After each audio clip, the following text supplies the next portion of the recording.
Bonjour à tous, nous sommes au Club des Pyramides pour cet événement Cupra et on va dire l'officialisation entre Alice Colombon et Cupra, une nouvelle aventure. Mais avant de parler de tout cela, on va parler d'Alice Colombon, de ses débuts, de quelques anecdotes peut-être. On essaiera aussi de voir ce qu'on peut gratter, vous le savez, on aime bien ça chez Paddle Magazine. Mais d'abord, Alice, bon, tout va bien? Tout va très bien. Ouais. Franchement, je suis ravie de pouvoir rejoindre la Cupra Tribe. Ça fait longtemps que j'ai envie de rejoindre cette équipe. J'aime beaucoup leur voiture. Je cherche un partenaire voiture depuis bien longtemps, donc je suis super heureuse aujourd'hui. Et puis aussi, alors certes, ça rappelle de bons souvenirs, avec peut-être une petite déception à la fin, mais ça rappelle des beaux souvenirs parce que l'année dernière, il y avait eu un FFT Paddle Tour ici même, sur ce terrain central, avec beaucoup de public. C'est vrai. Et j'imagine que tu dois te dire, allez, cette année, c'est pour moi, non? CP 2000. Cette année, l'objectif ce sera de gagner évidemment avec Léa Godalier. L'année dernière, j'ai joué avec Jessica Ginier. On avait perdu en finale contre Laura et Léa qui avaient fait un très très gros match. Bon, il n'y avait rien à dire. Donc l'objectif cette année, c'est évidemment la victoire. Bon, allez, avant de parler des résultats, du futur, de tes tournois, on va parler de toi, de ton passé dans le paddle. Est-ce que tu peux nous dire comment justement tu t'es lancé dans ce sport? Alors je joue au tennis. J'essayais de faire une carrière de tennis. Je suis montée 420 à mon meilleur classement. J'ai arrêté pour plusieurs raisons en 2014, il me semble. J'ai découvert le padel l'année d'après, l'année où je passais mon DE à la Fédération française de tennis. Et c'était un coup de foudre, directement. J'ai eu envie de jouer de nouveau très vite. Au début, je faisais des parties avec les potes. Voilà, on se marrait bien. Puis petit à petit, j'avais envie de faire quelques tournois. Et puis voilà, mon esprit de compétitrice a pris le dessus. Et je me suis retrouvée à aller vivre à Barcelone fin 2017. Voilà, faire ce choix de tenter cette aventure, de tenter le World Padel Tour, de découvrir un autre pays, découvrir une autre culture, une autre langue. J'avais vraiment besoin de changement à ce moment-là dans ma vie en général. Donc c'est tombé pile au bon moment et aujourd'hui je suis très heureuse du choix que j'ai fait. Ah, oui, on imagine finalement on va dire ton évolution a été particulièrement rapide, hein, si on observe et on compare avec toutes ces joueuses que tu rencontres tous les jours sur le circuit qui sont souvent dans ce sport depuis, parfois même depuis qu'elles sont toutes petites. Ouais. Et toi, en quelques années, tu as réussi à faire ta place et à atteindre, tu es la première joueuse française à atteindre le top 30 et tableau principal et quart de finale et bientôt demi-finale, mais on en reparlera. On reprend l'interview. On va faire une interview pour ça. On est bien. Mais avant de poursuivre là-dessus, j'aimerais te raconter quelque chose. Sur les réseaux sociaux, on voit parfois des personnes dire Alice Colombon, tout ce qu'elle touche, c'est de l'or, en barre. Alors, est-ce que tu peux nous dire effectivement un peu tout ce que tu as pu faire qui t'ont peut-être aussi permis d'en être où tu es aujourd'hui? Parce que j'imagine que peut-être certains sports t'ont aidé aussi à évoluer par le jeu de jambes. On parle souvent du jeu Bien de sûr. jambes dans ce sport. Donc peut-être que tu peux nous en dire plus? Déjà, ce qu'il faut savoir pour la petite histoire, c'est que je baigne dans le sport depuis très jeune. Ma mère était prof de sport, mon père a joué à un très bon niveau au hand.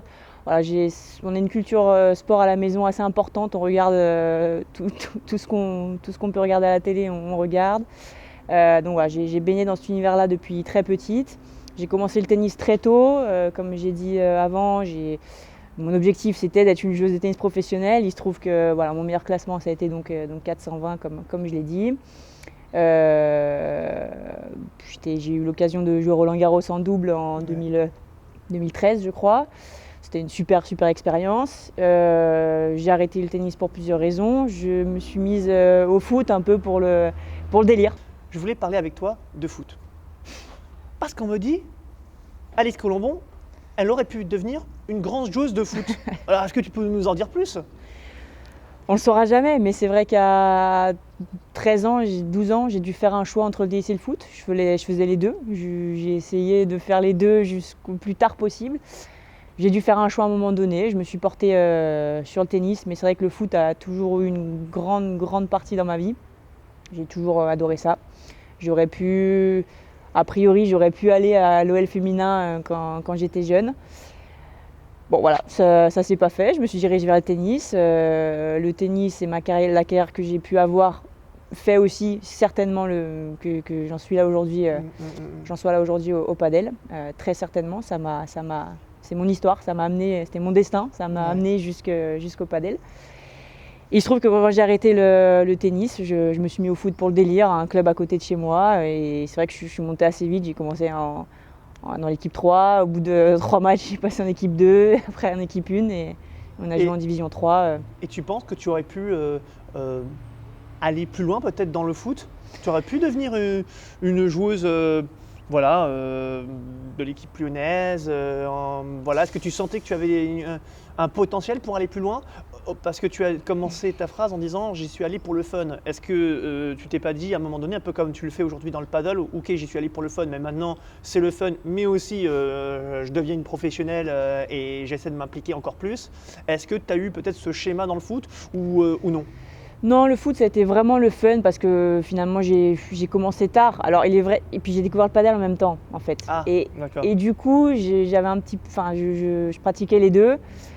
Il se trouve qu'au padel, j'ai vite eu des résultats assez importants. Au foot, pour aller à l'OL, c'est quand même la meilleure équipe du monde, donc il fallait très bien jouer. Ouais. Maintenant, si je m'étais dirigée vers le foot à 12 ans, peut-être, en tout cas, je pense que j'avais des qualités pour peut-être être joueuse pro. Pour être à l'OL, je ne sais pas, je n'ai pas cette prétention-là, mais en tout cas, j'avais des qualités pour très bien jouer au foot, je pense.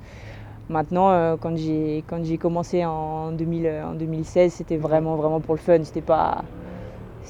Mais il se trouve que quand je suis partie pour Barcelone, mon coach m'a dit, écoute, il y a l'entraîneur de la CFA de l'OL qui m'a parlé de toi. Mais à ce moment-là, j'avais déjà décidé de me diriger sur Barcelone, donc je ne sais pas ce qui se serait passé, mais bon, en tout cas, c'est marrant. On va continuer sur cette évolution. Tu as dit il y avait le foot et le paddle. Le paddle, on t'a surtout vu pour la première fois, en tout cas les socios de paddle t'ont vu pour la première fois, c'était à Lille. Oui. Ouais. C'était la première fois que tu faisais premier championnat de France. Tu es arrivé, tu étais avec Jessica Gigné, qui elle aussi était une novice. Oui, encore plus que moi. Encore plus que toi dans le paddle. Et est-ce qu'à ce moment-là, personne évidemment vous voyez aller déjà passer les poules, même si ce fut particulier, et aller aussi loin. Est-ce qu'à ce moment-là, vous vous dites allez, on démarre dans le paddle face à des joueuses qui ont déjà un gros passé dans le paddle. Est-ce que c'est pas à ce moment-là où on prend conscience que peut-être qu'on a un potentiel et peut-être que si on gratte un peu, on peut rapidement évoluer? Oui, on sentait qu'on avait quand même des bonnes bases du tennis. On a été très physique, on avait un jeu très physique toutes les deux. On a une bonne volée, on couvre bien le terrain. Le problème, c'était les vitres, comme tout le monde au départ qui vient du tennis, qui commence le padel. Mais on savait que si on s'entraînait un petit peu, on pourrait vite embêter beaucoup de paires. Et c'est surtout ce que disaient les gens qui étaient déjà un peu dans ce petit microcosme du padel. Ils nous disaient, les filles, si vous vous y mettez, vous allez faire un carton. Et c'est vrai que du coup, petit à petit, on s'est pris au jeu. Et puis les résultats ont aidé, ça nous donnait un peu plus faim à chaque fois. Et c'est pour ça qu'on a évolué comme ça avec Jess. Je vais te poser une question qui est liée à ta réponse. Qu'on t'a peut-être déjà posé, mais parce qu'on le lit parfois ici ou là. Est-ce que ça ne crée pas parfois une petite, je ne sais pas si le terme est juste, mais je ne sais pas, j'allais dire jalousie. Parce que finalement, tu es encore très récente, tu restes récente, même si maintenant aujourd'hui tu commences à avoir pas mal de paddle derrière toi, mais ta carrière a été tellement fulgurante, en tout cas elle a évolué tellement rapidement que ça peut créer peut-être des distensions entre peut-être certaines joueuses, est-ce que le fait d'évoluer si rapidement peut créer du coup une ambiance pas si simple? Écoute, moi, non, j'ai la chance de pas avoir ressenti ça. Après, je ne sais pas ce que les gens disent entre eux, mais en tout cas, j'ai pas l'impression d'avoir créé des jalousies plus que ça. J'ai la chance d'être beaucoup soutenue sur les réseaux sociaux, d'avoir beaucoup de gens qui me suivent, qui m'envoient des messages, que ce soit sur Instagram, Facebook. D'ailleurs, j'en profite pour les remercier parce que ça fait toujours vraiment plaisir. Mais non, j'ai pas ressenti ça. Et c'est aussi ce que j'aime dans le padel, c'est que c'est beaucoup plus familial quand même comme milieu. Il y a beaucoup moins de jalousie justement que dans le tennis. C'est une grande famille. J'aime bien dire que c'est une grande famille, le padel, et c'est vraiment comme ça que je le vois. Eh bien, on terminera sur ces mots. Le paddle, une grande famille avec Alix Colombon qui se rapproche donc de Koupra. On est au club des Pyramides. Petit shooting. Bref, gros shooting. Gros shooting, une journée de star pour Alix Colombon. Alix, merci beaucoup et bonne chance pour la suite. Merci Francky, merci Parce à toi que, comme vous toujours. le savez, elle a croisé quelques stars tout à l'heure, quelques joueurs et quelques fans avec des banderoles. Allez Alix, et en plus on va croire que je plaisante, mais c'est même pas, c'est faux en plus, c'est vrai. J'exagère un petit peu. Ah, j'exagère. Bon, J'exagère un petit peu. allez, à très vite. Salut.